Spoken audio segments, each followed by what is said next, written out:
Hey, remember that time a newly completed major piece of international energy infrastructure was just unexplainably blown up in coincidental timing with a major war in the region? And we were supposed to believe that the people who were publicly saying that they liked that it happened actually had nothing to do with it happening. Instead, the acceptable explanation was that the people who actually suffer from it happening did it themselves for completely illogical, self-defeating, indeed outright absent reasons. If you don't remember that, or if you forgot about it in the meantime, there's likely some intent behind that happening. The fact that effectively all major media have no interest in investigating this whodunit is likely a major clue about who might have done it. But at least one guy hasn't forgotten about it. That's veteran journalist Seymour Hersh, publishing independently on Substack this week the definitive claim that regarding the Nord Stream pipeline explosion in the Baltic Sea last September,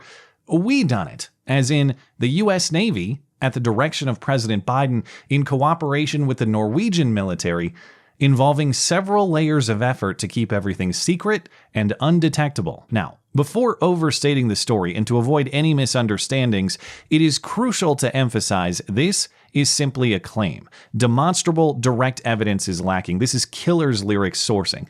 Somebody told me that you had a boyfriend who looked like a girlfriend that I had in February of last year, who spilled all the details in this report. The story is over 5,000 words of significant detail and explanation of how this allegedly happened, but it is sourced to one guy or lady, an unnamed person with direct knowledge of the operational planning, according to the author Hersh. And even if that is true, this person would still be a degree removed from the event itself. Direct knowledge of the planning is not necessarily direct knowledge of the operation in action. But qualifiers aside, this is still a story that generally fits within a lot of the known circumstances. The sourcing doesn't necessarily mean the story is wrong, just that we read it with appropriate skepticism. So let's first step back and establish the context of the pipeline explosion. The Nord Stream pipelines are two sets of twin pipelines, so 4 pipes total connecting Russia to Germany through the Baltic Sea,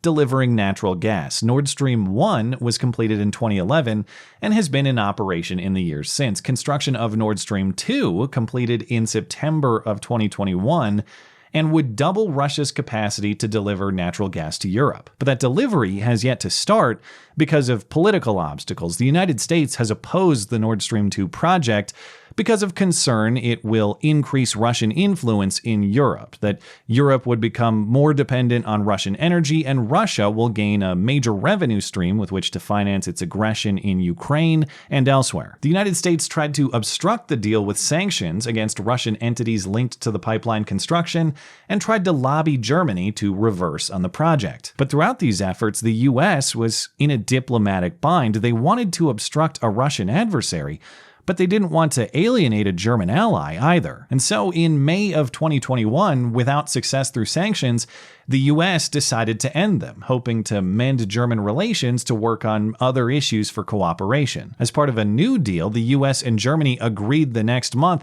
to plan for the pipeline's completion, and the US would only apply sanctions if Russia used the pipeline to harm Ukraine or other countries in the region. Remember, this is over half a year before the Russia-Ukraine war began. But the deal still needed certification from Germany and the European Union, and when the war started, it became suspended anyhow. Germany halted the Nord Stream 2 project in February 2022, just days before Russia's Ukrainian invasion. Then in early September 2022, Gazprom, the Russian natural gas supplier, stopped the flow of natural gas through Nord Stream 1 entirely after a series of supposed technical problems. Thus, in late September of last year, there was no natural gas actively flowing through any of the 4 Nord Stream pipes, but the pipes remained filled and under pressure. And that pressure is how the pipeline explosion was first detected. The pressure dropped, alerting German authorities to a potential leak. Soon thereafter, natural gas was seen spewing from the ocean's surface. Swedish and Danish authorities conducted an investigation and discovered this was not some maintenance issue or some natural cause. Based on the nature of the explosion and traces of explosive material recovered, the Swedes and the Danes concluded quickly this was an act of sabotage. It's not just something that happened. Someone actively did it. Then came the finger pointing. The US and Germany blamed Russia. Russia blamed the US. Everybody had a scapegoat, but nobody had any actual evidence because nobody could say how this explosion actually happened. And if we don't know how it happened, then we don't know who did it. That is where this news story from Seymour Hersh enters. It's potentially sketchy sourcing aside, it is the first story to deliver a detailed explanation for how this may have happened. And please note that for every claim of fact that follows, the word allegedly strictly and universally applies. I just prefer not to repeat it dozens of times, but understand everything that follows is claimed, not proven. According to Hersh's reporting, in late 2021, during the lead-up to Russia's invasion of Ukraine, Biden authorized National Security Advisor Jake Sullivan to convene a task force to strategize a response to Putin's pending invasion.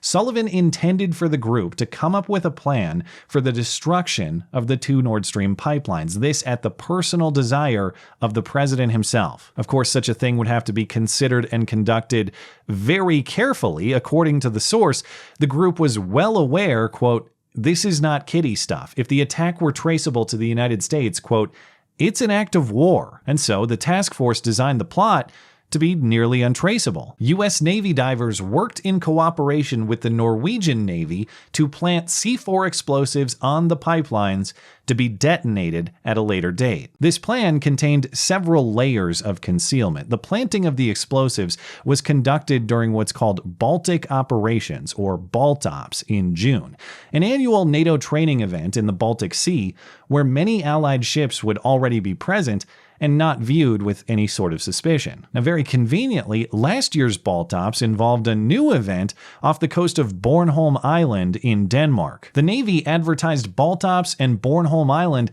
as the perfect opportunity for research and testing new tech, and funny, right off Bornholm Island is exactly where the pipelines would explode 3 months later. The delay in the explosion was itself a concealment tactic as well. U.S. military presence in the area simultaneous with the explosion would be a dead giveaway, so the original plan was to delay the explosion 48 hours with a timer. Worried that would still be too obvious, Biden's team decided on a new plan. Instead, the explosives would be rigged with a sensor for certain sonar frequencies. When detonation was desired, a Norwegian surveillance plane dropped a sonar buoy which emitted the necessary frequency, triggering the blast. The Norwegian plane was itself on a seemingly routine flight, another piece that would not seem out of the ordinary. In a final layer of concealment, the Biden team was very careful about which military personnel to use to avoid alerting Congress. The divers involved were Navy only, not members of Special Operations Command, or SOCOM.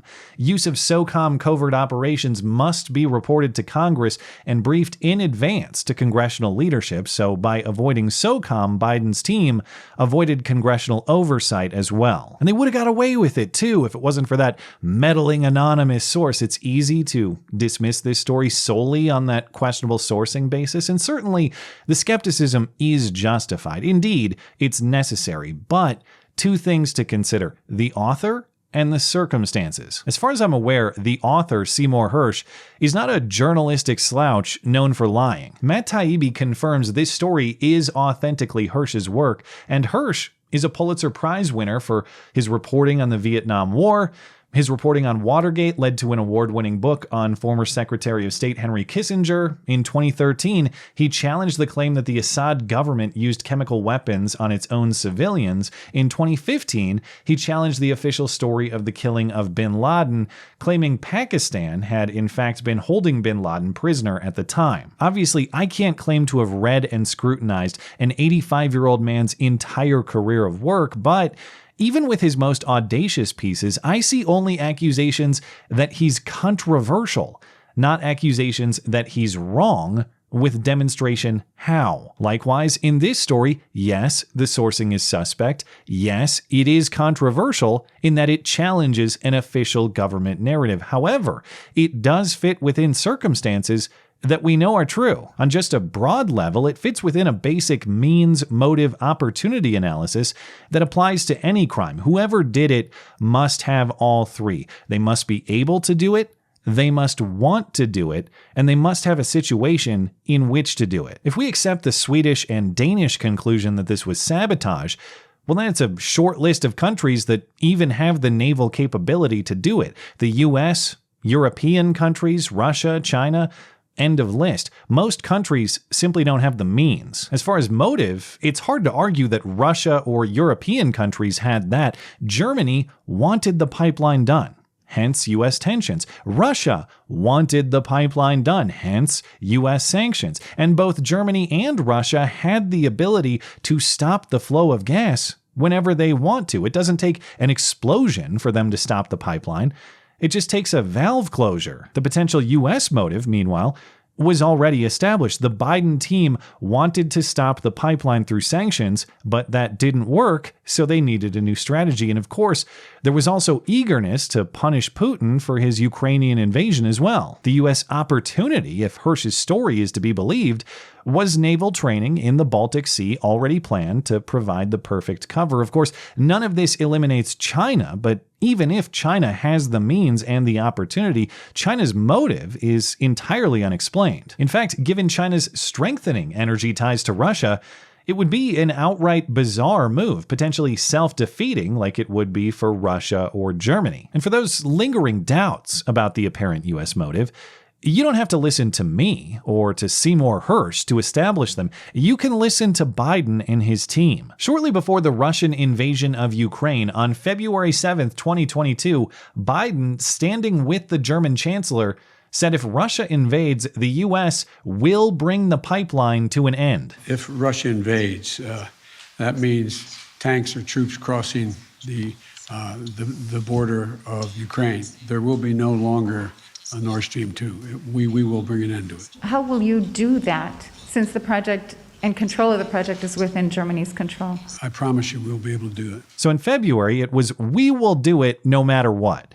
And then in September, when it actually happened, it was, we didn't do it no matter what. A very odd reversal. Undersecretary of State Victoria Nuland said almost the same thing in January of 2022. If Russia invades, we are ending their pipeline one way or another. If Russia invades Ukraine, one way or another, Nord Stream 2 will not move forward. Then, just last month, she testified before the Senate affirming her glee for what happened. Senator Cruz, like you, I am, and I think the administration is very gratified to know that Nord Stream 2 is now, as you like to say, a hunk of metal at the bottom of the sea. Likewise for Secretary of State Antony Blinken, what happened with the pipeline is a tremendous opportunity, he said, immediately after the explosion. This is also a tremendous opportunity. It's a tremendous opportunity to, once and for all, remove the dependence on Russian energy. That's very significant, and that offers tremendous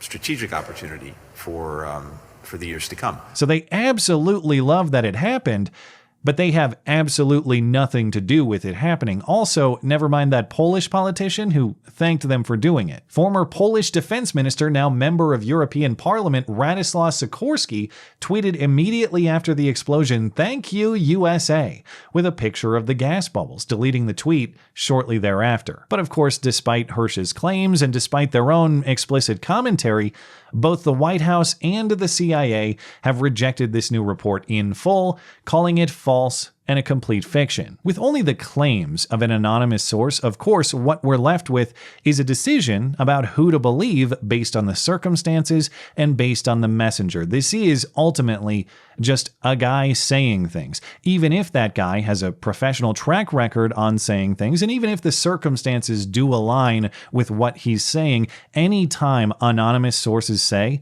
a healthy skepticism has to apply. Remember, recently, anonymous sources said the Russians launched a missile into Poland. Anonymous sources said Chinese spy balloons flew around U.S. airspace all the time under Trump. In both cases, the story was either outright false or factually misrepresented. That said, though, when sabotage is the premise, that means that someone did this deliberately. Nobody slips on a banana peel on the ocean floor. This isn't a case where we can blame incompetence. It has to be someone's malice. So whose and how? I remain open to the explanations. The trouble is, those tasked with finding them have suspiciously lost all their curiosity, or maybe That's perfectly in character, actually. Their curiosity has long been very selective, if not totally absent. The point is, I am very happy and eager to hear a plausible story otherwise. Until then, though, I won't rule out this plausible story that ostensibly connects plenty of the dots, but perhaps soon, those connections too will be shockingly blown up, not by people who are very glad to see it happen but had absolutely nothing to do with it at all. May we all be so blessed with the luck of these ultra-convenient ocean floor detonations. Thanks as always for listening and for supporting this channel. Always appreciate that thoughtful discussion down below and especially over on Gab. That is at ML Christiansen. You're always welcome to coming out and chat in my live streams. Those are linked down in the description. Looking forward to it. Good luck.